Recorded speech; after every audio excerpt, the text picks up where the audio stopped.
Your health matters. Ask Dr. Thompson any burning question you have related to health. Your health matters. Dr. Thompson will examine healthcare, highlight important environmental issues, and look at what's hot in science and technology and the next wave of emerging diseases and health trends. So this and every Wednesday, join us 8 to 9 p.m. here on BFM 99.9 because your health matters.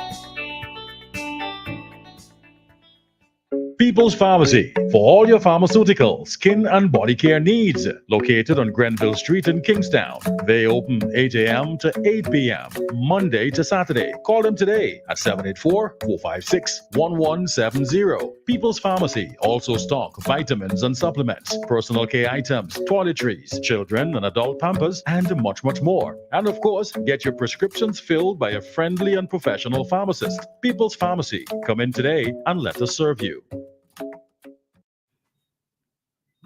Thank you. Good evening. This is Your Health Matters. This is Dr. Gerald Thompson. And once again, I'm here with you, 8 p.m. Wednesday.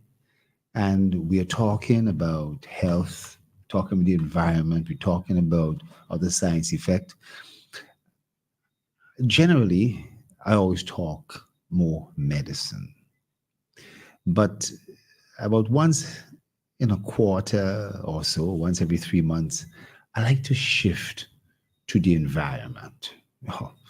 Its impact on health is phenomenal. And there has never been an era that we need more to understand what we have been dealing with in relation to climate change in the environment. And Kamal, I want to start a process of trying to get people to be a little bit more abreast with the information that they're seeing on their social media, on CNN, or someone's talking to them, or they hear on the radio. And what does all this stuff mean? How do you put it together? Because it can be confusing and it could lead to a lot of misunderstanding, a lot of conspiracy theories. It's amazing that the hurricane that just passed us, people have been saying the hurricane was really man-made and that someone engineered it, or that why did it come to a particular location in the Grenadines, or why this or why that?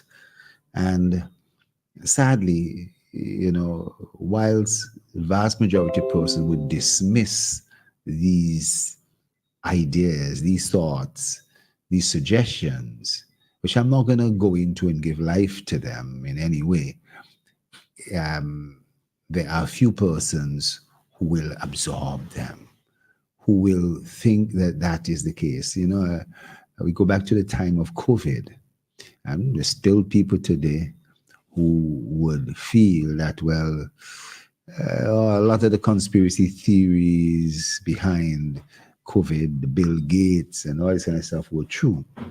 As a matter of fact, I think a lot more people today believe it than even during the pandemic, Kamal? Because science, the scientists, the doctors, I've stopped talking so much about COVID, but there are other persons who are still talking about it, especially if you find yourself on those social media channels that allow you to engage in these things. But one of the things that's misunderstood is the whole concept of global warming. And I want to start off today talking about global warming and eventually today try to explain certain terms like climate mitigation. What does that mean? And climate adaptation and climate resilience. These are some scientific terms that are bandied about, and you hear people speak about them. And do you know, some studies have shown that at least 50% of our people, of the people in the world, don't know what the hell people are talking about. Yeah. And so I want to get a little into this, and hopefully by introducing these topics and talking about them, you'll be able to read about them too. Look them up, Google them. Well, and maybe we will have a better understanding, so that when things are being shared with you, you could say, yes, I've heard this before and now I understand this. Or if somebody try to bowl a googly or fast ball at you, you know that you could knock that away for 4 or for 6, because they ain't fooling you. Now, let me start off with this whole thing about how the earth is warmed, how the earth keeps warm. Now, just under 50%, let's say 47, 48% of the sun's radiation, we call solar radiation, is absorbed by the land and the ocean, the sea. Inside the belly of the earth, it's said that it is very, very hot. And so heat also comes from the belly of the earth. The belly of the earth is where a lot of volcanic activities and so could come from. So we know volcanoes emit hot lava, and so we know inside the belly of the earth is hot, but that's not enough to warm the earth. We get our heat and our seasons from the radiation from the sun. Our distance from the sun allows us to get a nice amount of radiation. Those planets like Mars and Venus that are closer to the sun, boy, it's hot. And those planets that are further away from the earth, they are colder. We are nice. We're nice. We are nice. But different parts of the earth is a little nicer than some places. Some places, it's like Goldilocks. Some places, Kamal, are a little too hot. Some places are a little too cold, and some places are just right. It's interesting about that. Now, just where the sun sends rays in all different directions, and some of those heat waves is going to hit the earth. And the earth has what's called an atmosphere, air around it. That's what we breathe. And that atmosphere is made up of different gases. We know there's oxygen in the air. That's lovely. We can breathe oxygen. There's also nitrogen, really important. And there is water vapor, and there's carbon dioxide. Now, there are other gases, certain chemical gases that are there, and we'll talk a little about that. I'll come back to those chemical gases. Long ago, there weren't too many of these chemical gases, but boy, during the process of manufacture and the Industrial Revolution and all the stuff, we've been pumping all kind of toxic stuff into the air. Chlorine chemicals, chemicals in the making of plastics, chemicals in the making of cement, chemicals in all kind of different reactions.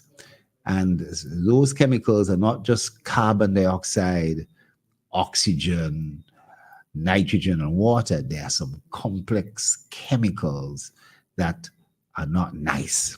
One of them is called methane, and I'll talk a little bit about that too.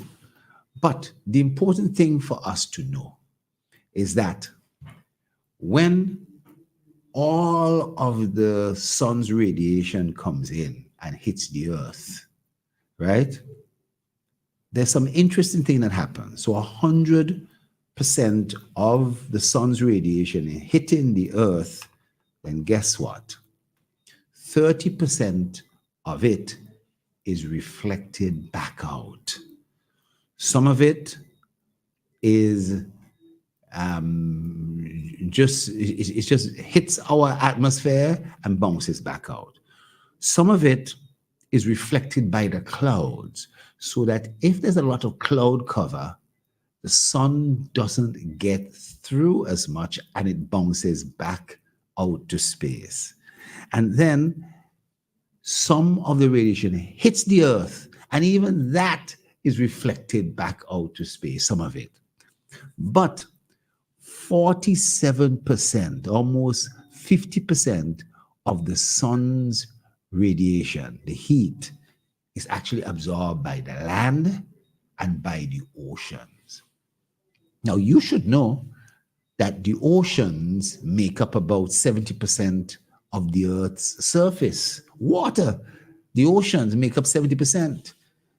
The majority of the Earth is not land, it's water, oceans, seas. And that water in the ocean absorbs most of the heat.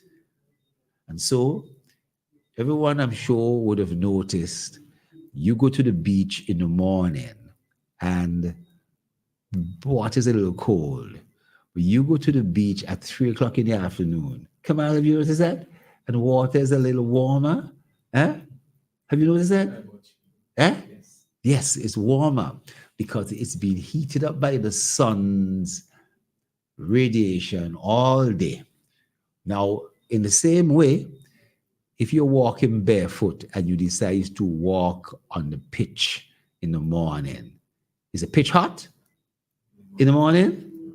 But if you walk on the pitch barefoot at 3 o'clock in the afternoon, what happened? Boy, it's hot. It's hot.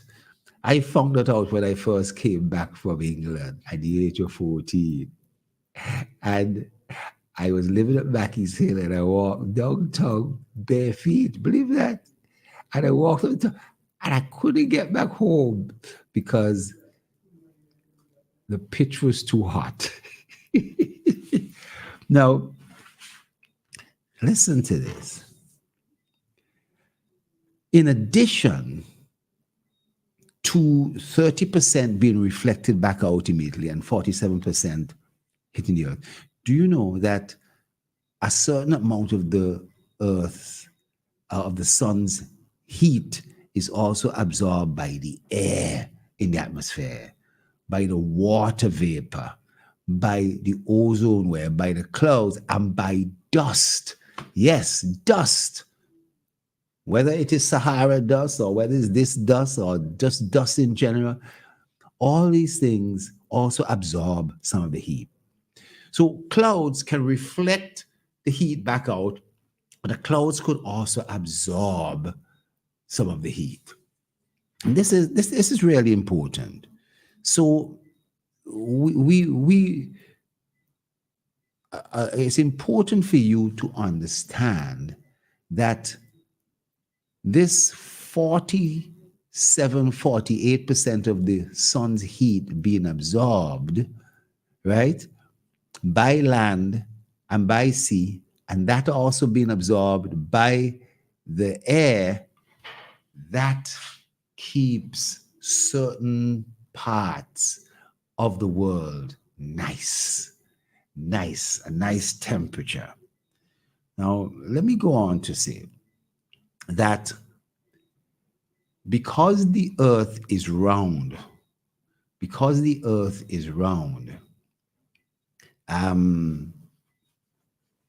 not every surface is going to receive the same amount of heat.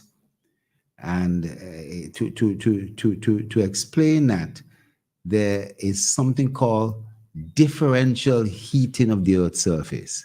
Now, if the Earth was flat, a flat surface facing the sun, then every part of the earth would receive the same amount of heat, incoming heat. But because it is round, I want you to accept and understand that at the top of the earth, at the bottom of the earth, which the sun's rays is reaching, it's reaching it at an angle. So therefore, the amount of heat reached or received at the equator, is going to be large, whereas the amount of heat that is received at the top of the earth, the Arctic, or at the bottom of the earth, the Antarctica, where it is going to be far, far, far, far, far less. And that's why in the center of the earth, right, where it's receiving the full force of the sun along the equator, it is very hot. Kamal, you know the countries in South America where the equator runs through? Do you know that? Yeah. Well, we'll come back to that. We'll come back to that. But that's where the hottest part of the earth is, because it's receiving the full glare of the sun. The sun is in your face, whereas at the top and at the bottom of the earth, the sun's rays are being received at an angle, and so therefore the amount of heat that is being received is actually far less. Now, so the angle at which the sunlight strikes the earth contributes to this differential heating. And so at the poles, because the angles are the angles which are it really prevents a lot of heat, a lot of the sun's light and heat actually reaching it, you know. But there is an interesting twist to this global distribution of heat. The tropical regions actually receive more radiant heat than they emit. Believe that? And the poles, the top of the earth and bottom, emit more heat than they receive. Now, we should therefore expect that the tropics will be getting continually warmer while the poles become increasingly colder. Yet, this is not the case. So, what is happening? Rather than the heat remaining isolated near the center of the earth, the equator, about 20% of the heat from the tropics actually moves. Kamal, did you know that? It's transported closer to each pole before it is actually emitted. Now, this large-scale transportation of energy moderates the climate at both extremes, so that at the equator, which is receiving the most heat, I want you to understand that the heat going back out is far less than the heat that is going out at the two poles, because even though at two poles it's receiving less heat. This is going to be important, what I'm telling you, right? Now, so the earth and the oceans absorb about 50% of the heat from the sun. And I spent a little time going through that, and it was important. Now, there's some important things that are taking place. Because of the sun's radiation hitting not just the earth, but the oceans, the ocean water is also sometimes warmed. What's been happening lately is that ever since this world started with the Industrial Revolution, we've been pumping a lot of extra carbon dioxide and other chemicals and other plastic chemicals and other hydrochloride, the substances that we use to cool our refrigerators, the substances we use in our air conditioning units, in our offices, in this studio, the substances we use in the air conditioning of our car, and so forth. These substances, if they are released into the atmosphere, which they do, they actually increase what we call the greenhouse gases in the atmosphere. There's also another gas called methane, which, if there's a boggy area and soil, there's a swamp or something, so methane is actually being released. Do you know that cows, when cows, I'm going to use a term here, and excuse me, fam, when cows fart, they are also farting a lot of methane too, because of the way they are eating grass and the way they digest the grass, and so it's producing a lot of methane in the process of the digestion, and their bowels get rid of the methane by farting off the methane. And where you have cattle farms, boy, the amount of methane. And guess what? Did you know methane is a much more powerful greenhouse gas than carbon dioxide? Did you know that? That methane may actually be 9 times more powerful than carbon dioxide? And did you also know that these other chemicals, these chlorine chemicals, these petrochemicals and so on? But for sure, carbon dioxide is the big thing. And when we burn coals, when we burn gases in our stoves, when we light up that barbecue pit, when we do a whole set of stuff, more carbon dioxide is being released. Matter of fact, human beings, do you know, when we breathe in oxygen and we also breathe out carbon dioxide. Now, if we're doing that alone, and even though the increased population, even though there are 8 billion plus people on the earth, that amount of carbon dioxide we breathe out isn't such a big deal. You know what I mean? That isn't such a big deal. It is because of our industrial process, because we're driving a car. So I am breathing out carbon dioxide. Look at me.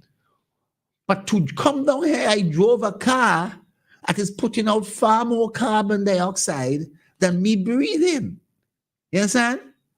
And what's worse, if I fly on a plane to Miami, that is putting out even more carbon dioxide in the atmosphere.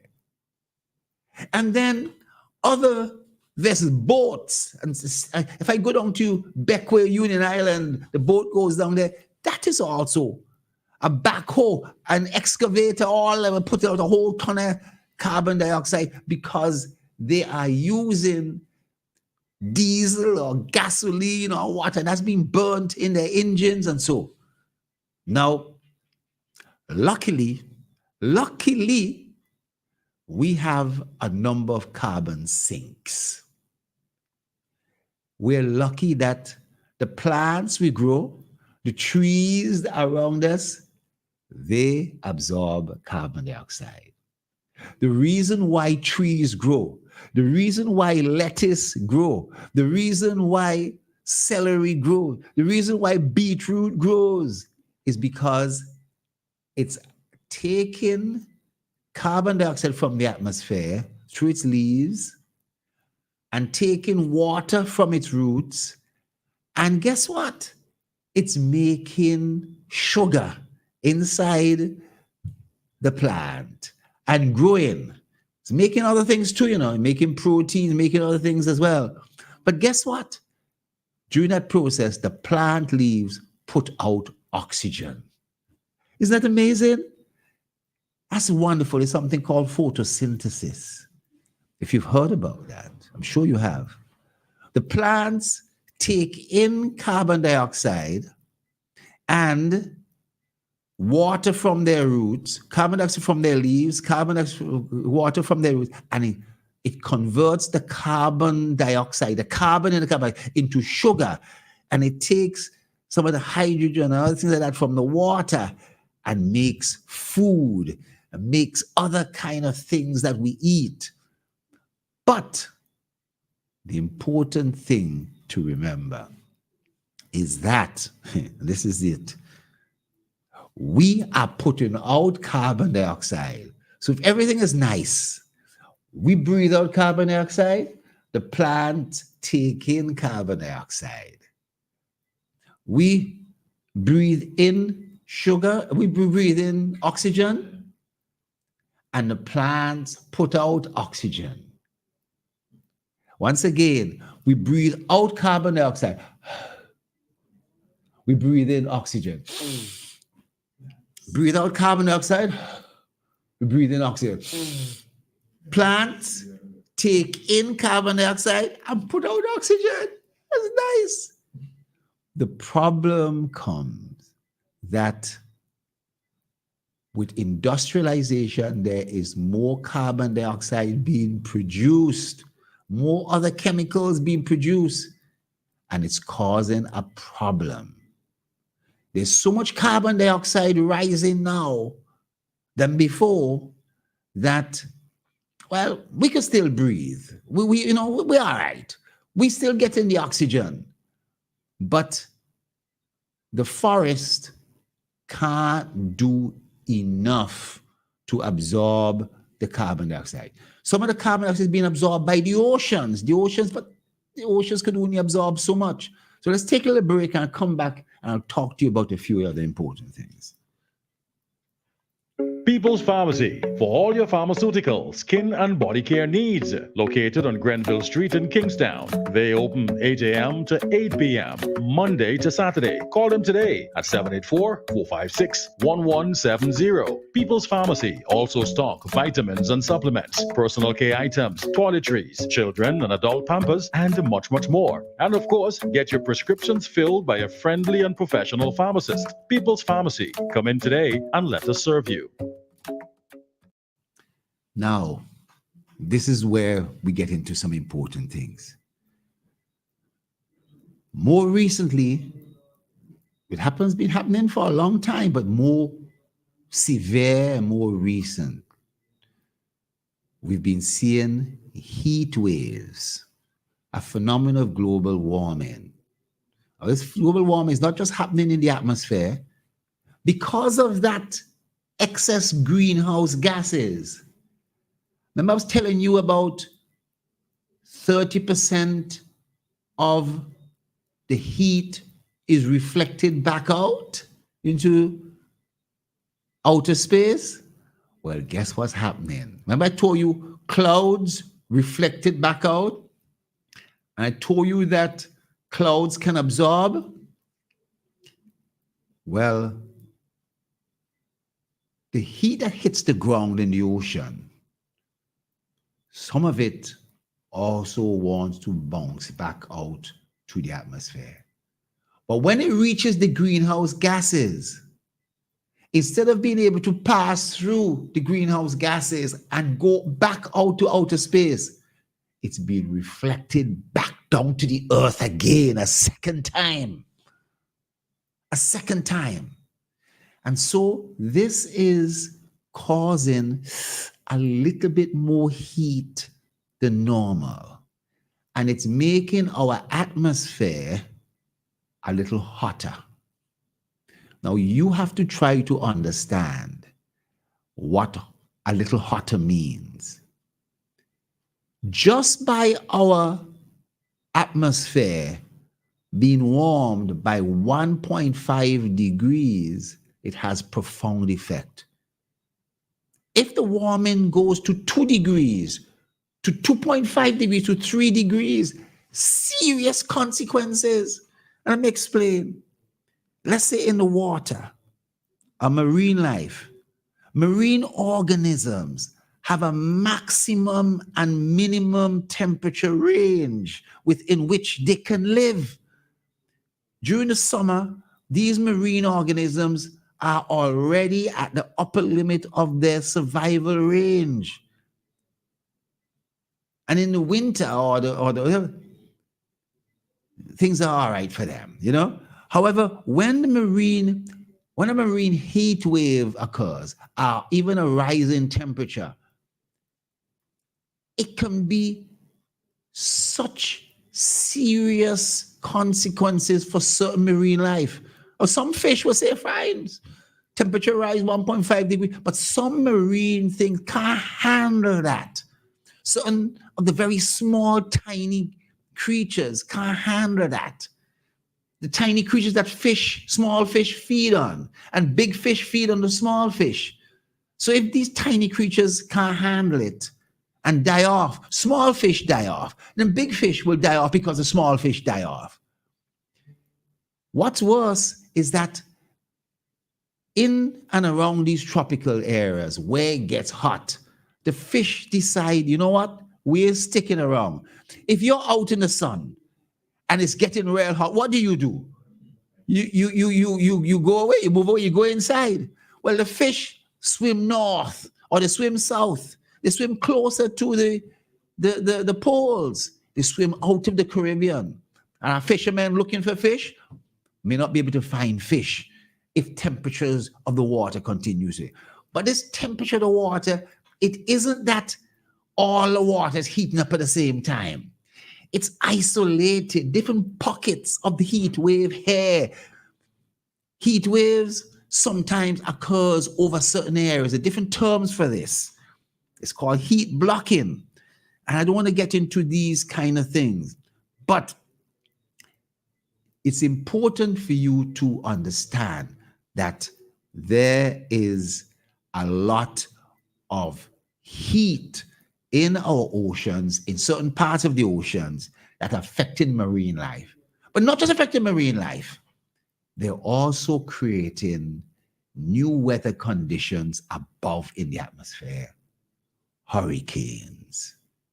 And that's what we just had at the end of June.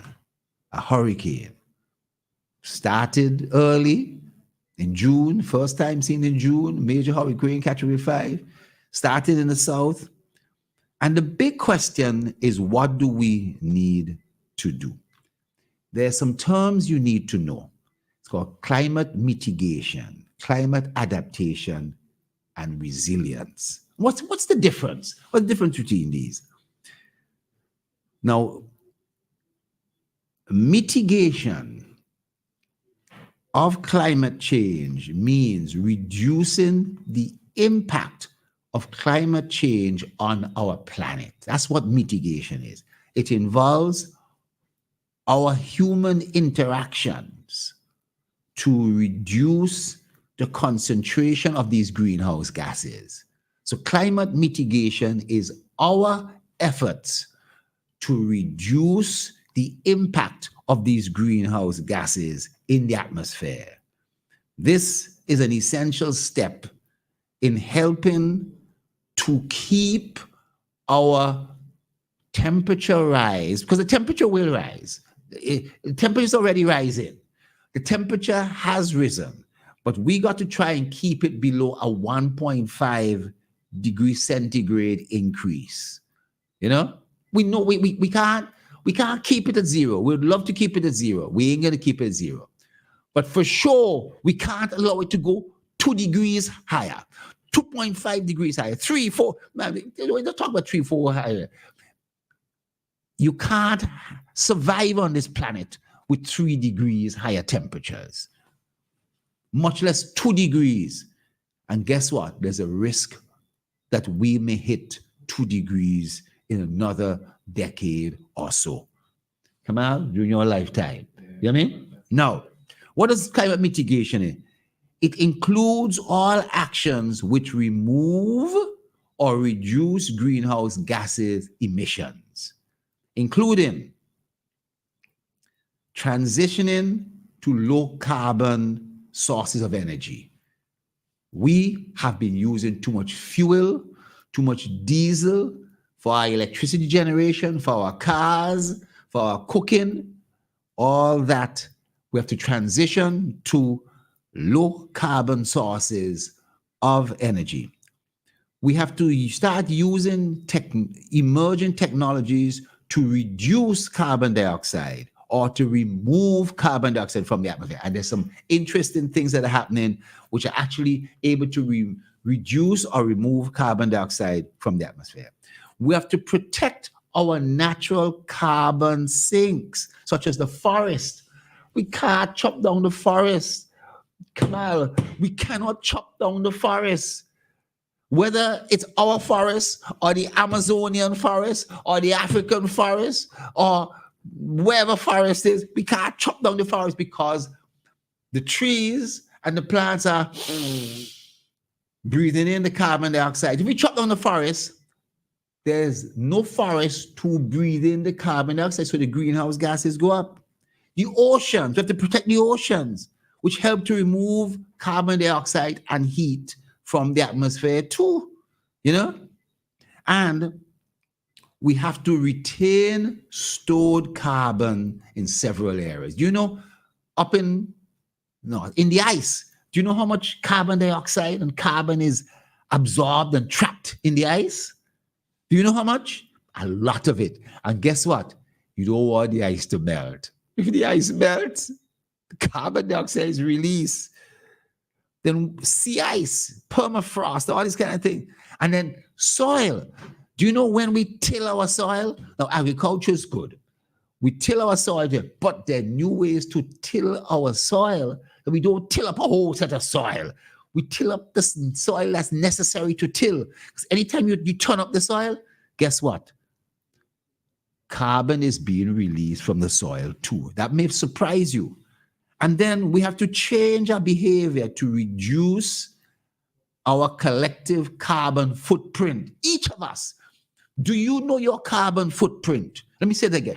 Do you know your carbon footprint? And so using locally sourced materials, material we use, and also the way we travel. Maybe I might stop traveling to the United States by plane. Maybe I go swim.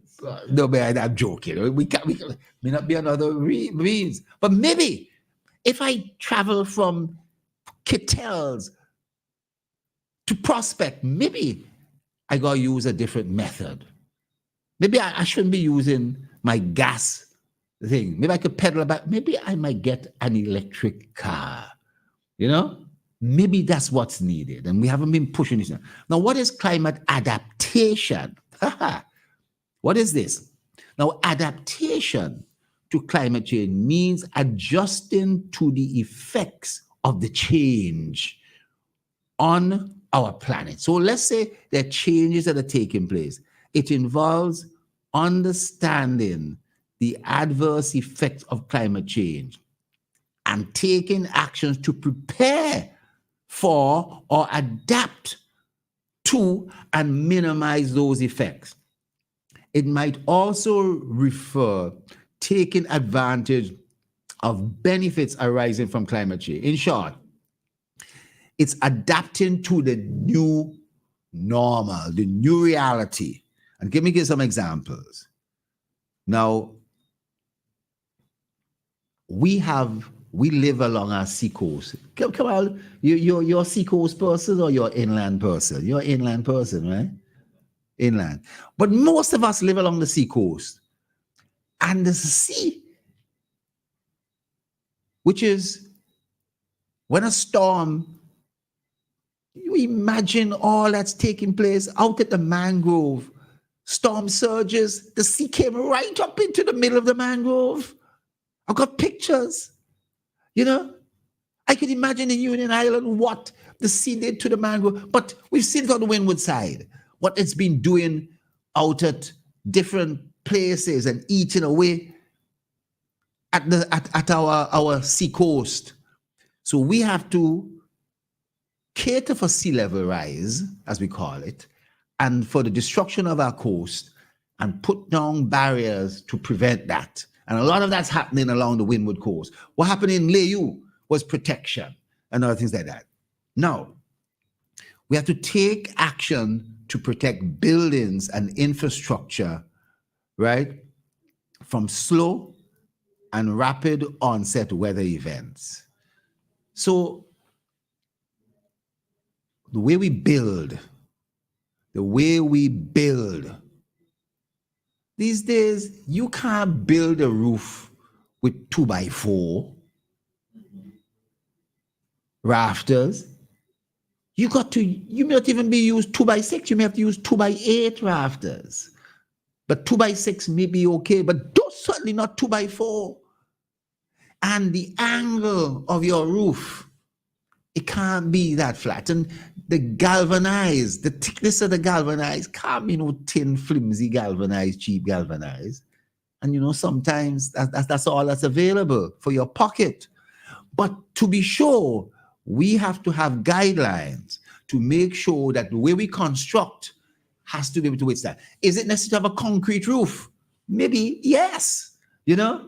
All these sort of things. Then we have to diversify crops in farming and food production to reflect the warmer condition, cold, wetter conditions, disease. Because it's changing. Mango season, the mangoes are confused. The mangoes don't know when to bear and so forth because rain coming here and so forth. So when I'm expecting a mango tree, it goes down, it bears a little on one branch. Mangoes are confused, A lot of crops are confused. Farmers are confused, And certainly the weather can damage crops.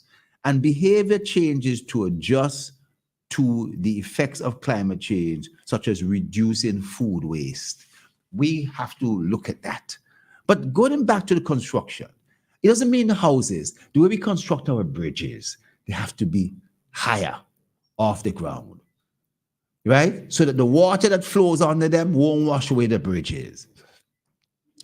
The back walls we build, we got to realize a lot of water gonna build up behind those walls. We can't afford that, to knock down those walls. We can't afford like what happened in many places where you see landslides and so. What I'm seeing in certain countries, landslides, killing people and so, water coming through.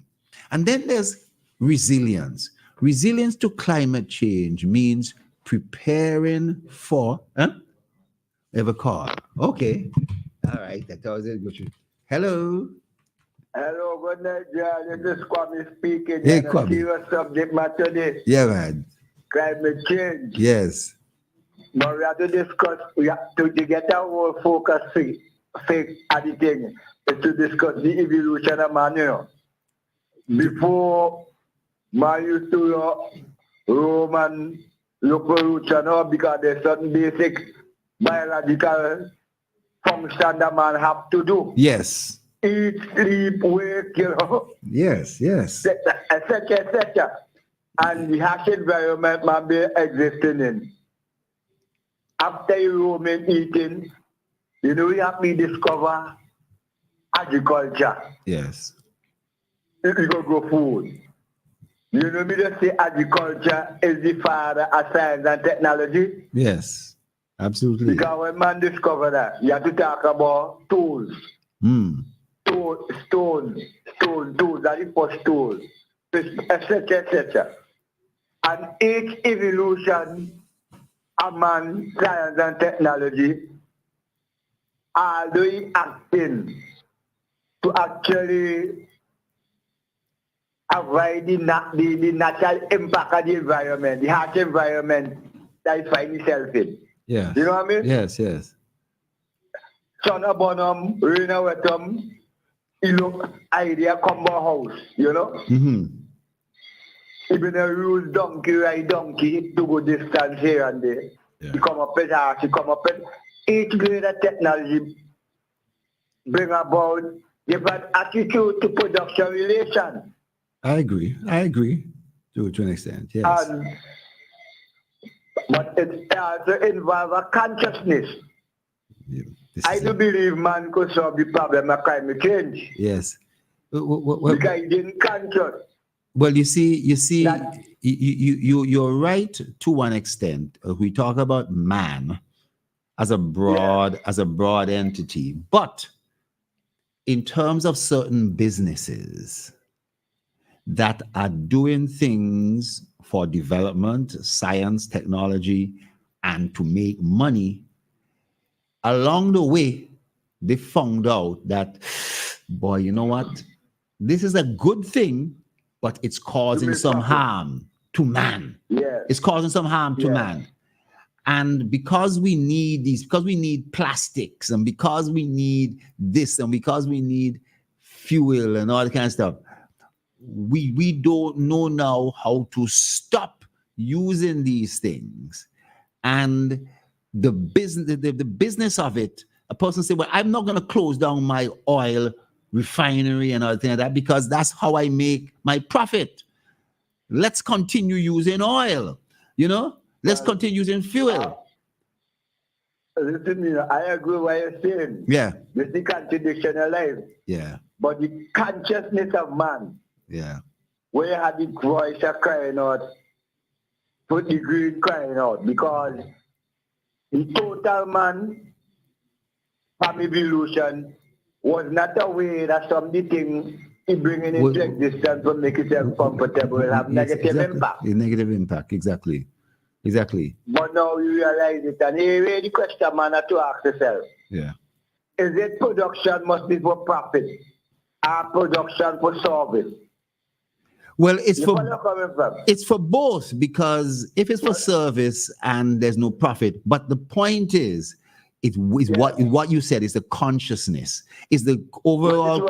Yes, you've hit the nail on the head. The consciousness. Once we realize that, okay, there's profit and there's a good service, or there's not a good service, whatever the case might be, that it is harmful in this particular way, and that we have to make those changes. You know.